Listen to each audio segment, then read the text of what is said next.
Welcome in Café Weltschmerz. I am Rico Brouwer. Last week, Julian Assange was arrested inside the Ecuadorian Embassy in London. And just yesterday, a new Whistleblower Protection Directive was adopted in the European Parliament. I'm going to talk about these two things with whistleblower advocate Naomi Colvin. Welcome. Thank you. Thank you very much. It's nice to be here. Yeah, you're in Straatsburg still, aren't you? I am still in Strasbourg. Yeah, yesterday was a very busy day. The Whistleblower Directive was passed. There's also a lot of activity, and yeah, it's interesting, because it's good to talk about these two subjects together, because clearly I care a lot about both of them.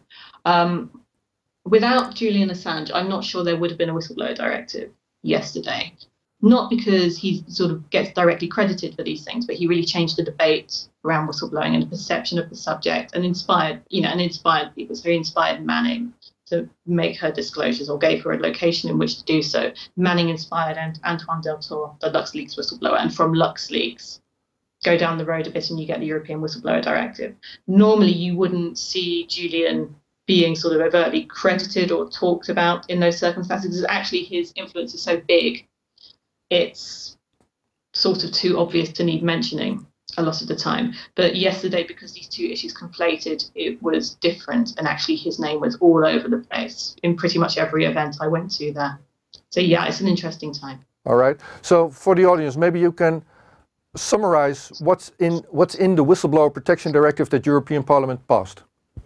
Right. Okay. Let me think. So you may not realize this, but lots of countries in Europe do not have either any or particularly good whistleblower protection. Europe is the region of the world where whistleblowing is understood most, but the actual legal protections vary a lot. So what the European Whistleblower Directive will do is to establish a pretty decent common standard of protection across the EU 27 and maybe the EU 28. Who knows what will happen with the UK, right? So what does it include?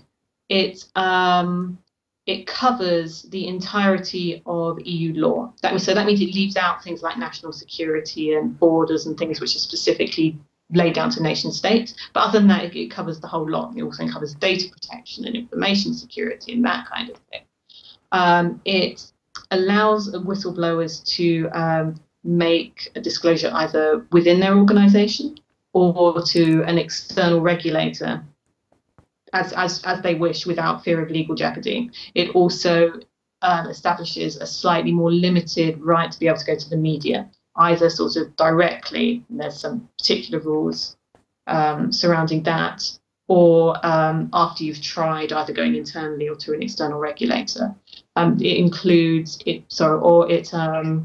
It requires member states to make retaliation against a whistleblower illegal, and introduce punishments for those who try to retaliate against whistleblowers.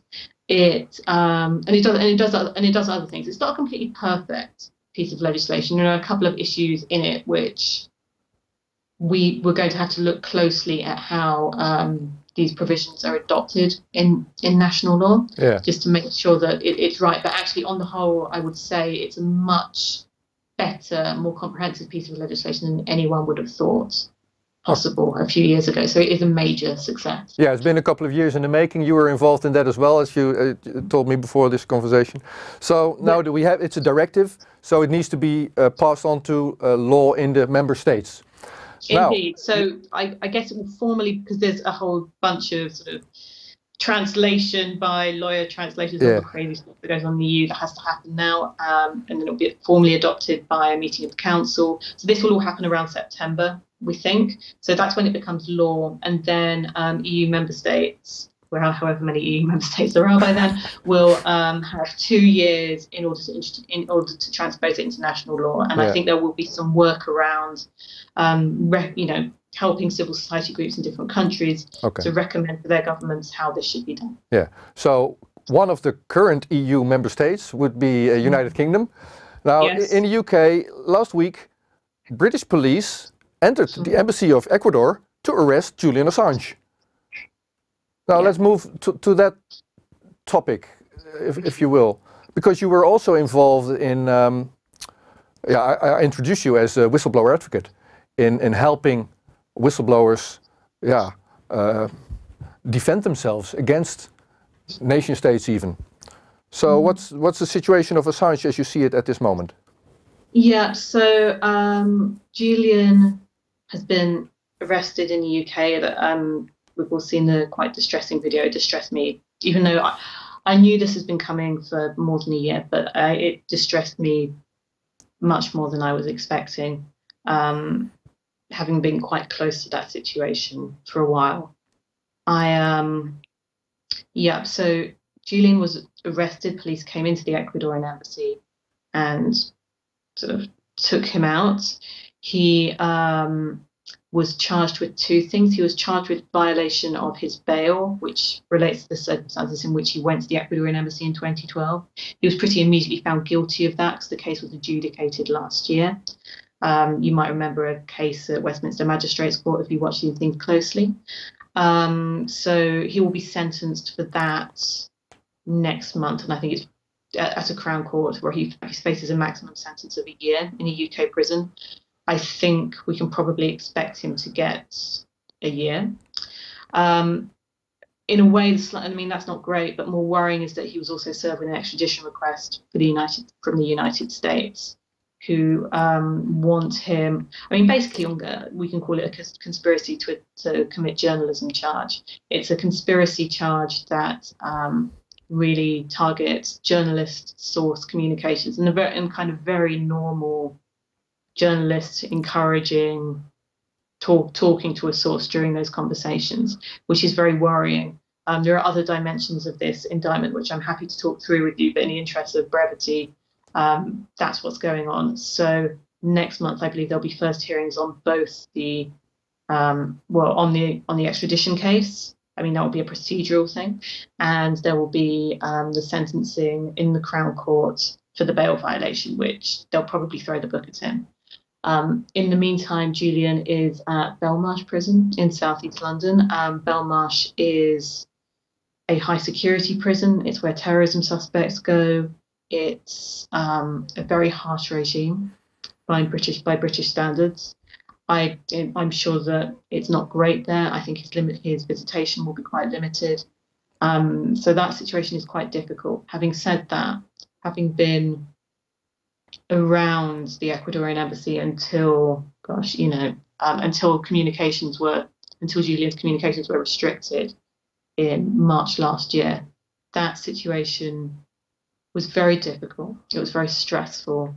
There was a clear downward trajectory to it. The reports I've heard of what it was like in the last year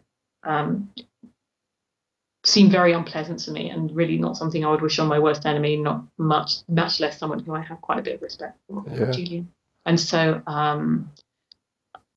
while I think his situation is probably not great at Belmarsh, I suspect it's better than at the embassy.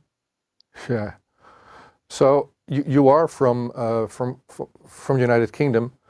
Mm-hmm. Now, them putting him in that prison, is that retaliation in itself? They have all the options on how to deal with Julian Assange during these trial proceedings, right? So why put him there? Well, it indicates that they're treating it very seriously, and of course, there's the sort of threat of Espionage Act indictment, further espionage charges in the United States. So clearly they're treating it as a national security case, but that's maybe not surprising, right? No. If he wasn't in Belmarsh, he'd been in Wandsworth Prison, which is another prison in South London, but an old Victorian prison in South London, which is actually where he was when, if you remember the first extradition case back in 2010, 2011, when he spent sort of 11 days in jail or something. That's also not great, right? In a different way. But Belmarsh is not a great place for him to be, but I guess the actual situation is stable in a way which it wasn't in the embassy. So you mentioned the espionage charges that might be coming. Now, the way I understand it, when this all started, it was under the Obama administration, and he would not pursue Assange and WikiLeaks because of protection for journalists. Now, currently that's still the case. However, putting him in that prison, and we all feel that might be something coming. How do you look at at this? Okay, so actually I think you've got it slightly confused because the indictment has just come down, this conspiracy under the Computer Fraud and Abuse Act indictment, conspiracy to commit journalism indictment. This is a very old charge. This is exactly what we were all talking about back in 2010, 2011, about the kind of criminal charges that might be prepared against WikiLeaks. I mean, kind of quite widely known. I mean, I knew about it in 2011 and I wasn't particularly connected, but it's been a known quantity, this particular charge, and it was laid just before the statute of limitations ran out. This is the well-known charge, and this is the charge we believe that the Obama administration decided not to pursue, realizing, I think quite accurately, that once you start criminalizing aspects of journalist source communications as conspiracy, there's no reason why a journalist who works at the New York Times couldn't get charged with that as well, which is why the Obama administration decided not to do it. The Trump administration cares less about such things. So this Trump administration doing something that the Obama administration decided not to do, and they are heading down a very dangerous path. So why? So we're hypothesizing now, but the thing is, just a couple of days after Assange was taken from the embassy, an IMF loan was granted to Ecuador. Are these things connected at all, you think? So Julian had the status of an asylee. He had political asylum or political asylum at the Ecuadorian Embassy. Therefore, he had a legal right not to be handed over to the threat that he was given asylum to protect against, which was a threat of prosecution and extradition to the United States for his publishing activities. He had a legal right, even when his asylum was withdrawn, for him not to be handed over. So the Ecuadorians behaved badly there. That's as a political reality. However, he has always depended on the sympathies of the Ecuadorian government in order to be in the embassy. When he went into the embassy, he had very high level support and consistent support from the government of Rafael Correa, a lot of people around there. They were very friendly towards him. They were very receptive towards him. And even when a couple of things happened, which I think caused trouble in Ecuador. So there's a couple of these things in particular. One is when Edward Snowden turned up in Moscow with an Ecuadorian travel document. And the second one is when WikiLeaks published the hacking team emails in 2015. I think both of these things caused some problems within Ecuador. But even with that, Correa's government were absolutely dead set behind Julian and protecting him. And also considered somewhat of a hero. Oh, sorry. Okay. Carry on. Okay, and as I say that, that withstood a few problems. What happened basically, and it's exactly what Julian said about Snowden's situation and why Snowden should be in Russia rather than a Latin American country, is that as soon as the government changes, you're vulnerable to whatever that government decides to do. And so when Lenin Moreno took over in 2017, within a few months, it was obvious that things were going to take a tricky turn. And the scare around summer 2018, if you remember, when Glenn Greenwald published that article about Julian about to get thrown out of the embassy within days. Do you remember this? Yeah.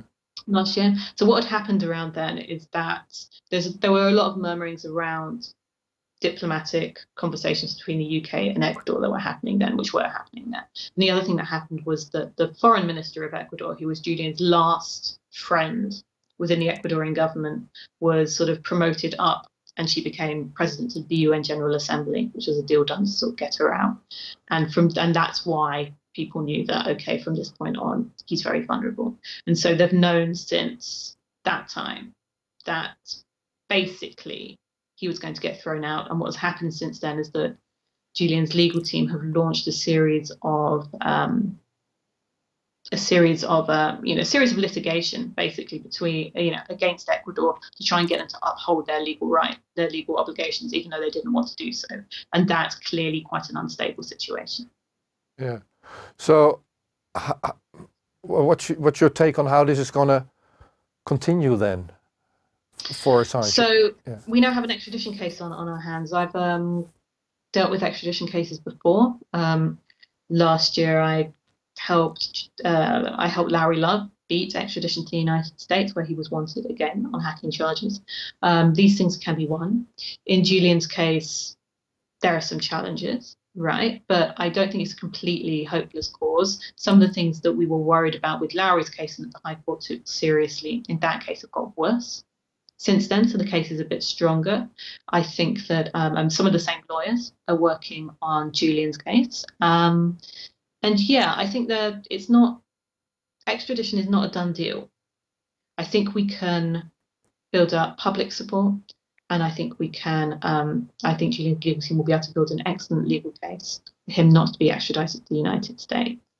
And I have been heartened by the amount of support that has been vocalised in Britain since his arrest on Thursday. And this includes, yes, the media organisations, lots of different NGOs, lots of different individuals. And you don't have to, and just remember here, you don't have to express support for Julian himself, just the principle that we don't want the precedent of him being extradited to the United States. Maybe most importantly of all, the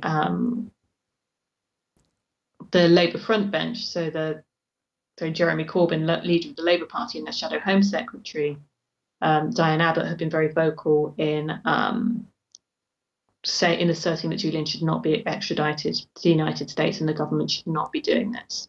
As you know, the political situation in the UK is quite unstable.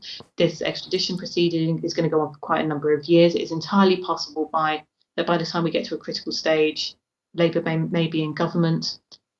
Whoever is Home Secretary has material decisions to make which affect the extradition. So, there are a few ways this could play out. I think they will have an excellent legal case, and also they could well have a political situation that's quite friendly to. So, what's your analysis on the response by the media, then by journalists?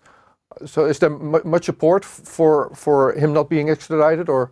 Yeah, I think there is. I think the general line is that he shouldn't be extradited. This is mixed with a certain amount of schadenfreude towards Julian personally, but I think we should just forget. We should just forget this at this point. It's just sort of media trash fluff. And I think that as time goes on, the arguments will become more clear. So I'm actually quite optimistic on that. What is true is that the people around Julian need to organise their media operation properly, which hasn't always been the case hitherto with WikiLeaks, unfortunately. Yeah, but that's also image building. If you portray him as a foreign adversary, then rather than a journalist, then that plays into the hand of people wanting to extradite him. So public support is of help. That's why I invited you here as well. Talk to Holland and other people watching this. What can we do other than us talking? What can you do? So I think that actually spreading awareness about this at this time is a very good. It's a very good thing to do. What can I say? So not only the consequences of allowing this extradition to go through would be very grave, just like the consequences of allowing Lauri Love's extradition to go through would be very grave. In this case, we're talking about a foreign government issuing proceedings against a publisher who's based in another country and was at all times in another country for publishing things that government doesn't like. And so what does it mean if then the government where that publisher is saying, oh yeah, you can have this guy? It won't just be the Trump administration that's doing this. You'll start seeing lots of different states angry governments trying to do this, and the safety to publish and to report and to talk to sources and to produce investigative journalism in general will be highly diminished. So I think there's great value in first of all, spreading the word about this, but secondly, talking to journalist organisations and government officials where you are, and parliamentary representatives where you are, and get statements of support and statements of opposition to the US extradition where we are now. In the European Parliament yesterday, it was very heartening actually to see that so many were happy to outwardly condemn what was going on. It wasn't an ambiguous thing, particularly. And there was a whole debate about Julian's situation right at the end of the day. So I would say, yeah, please spread the word, talk to your political representatives, your representatives in the European Parliament as well at this point. So have statements been made by European Parliament or member states? Like, for instance, my country, as far as I know, they're silent on this so far. So, I mean, I think it's early days because, what is it, we're Wednesday now, is it? Yeah. Wednesday, and this happened on Thursday. But there were a lot of statements by MEPs in the European Parliament yesterday. But yes, getting together joint letters from different countries would be good. I've seen some, you have to forgive me because I've been quite busy for a few days and I've not seen everything, but I've seen some, like the Australian Journalists Union put something together, as has the National Union of Journalists in the UK. So these kind of organisations coming forward, adding their voices right now would be very, very helpful, I think. And now's the time to do it. Okay. So, Naomi Colvin, thank you so much for being here. It's great. From Straatsburg and explaining all this. Take care. Best of luck. Bye-bye.